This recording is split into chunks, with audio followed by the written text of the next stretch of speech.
উজানের ঢল ও ভারী বৃষ্টির প্রভাবে লালমনিরহাটের তিস্তা নদীর পানি বৃদ্ধি পেয়ে সারারাত বিপৎসীমার উপর দিয়ে প্রবাহিত হয়েছে। সোমবার রাতে ডালিয়া ব্যারেজ পয়েন্টে পানি বিপৎসীমার সর্বোচ্চ 11 সেন্টিমিটার উপর দিয়ে প্রবাহিত হয়, যা চলতি বছরের সর্বোচ্চ পানি প্রবাহ। পরে পানি কিছুটা কমলেও মঙ্গলবার সকালে তা বিপৎসীমার কাছাকাছি ছিল।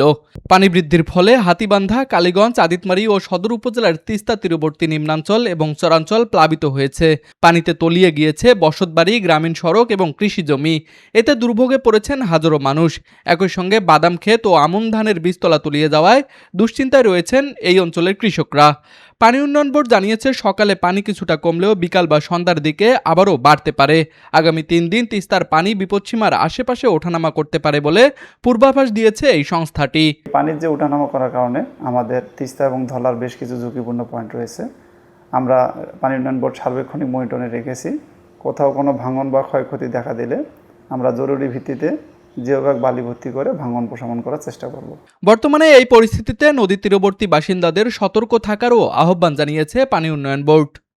লালমনিরহাট প্রতিনিধি খায়রুল ইসলামের পাঠানো তথ্যচিত্রে তুষার আচার্য, ডেস্ক রিপোর্ট, RCTV।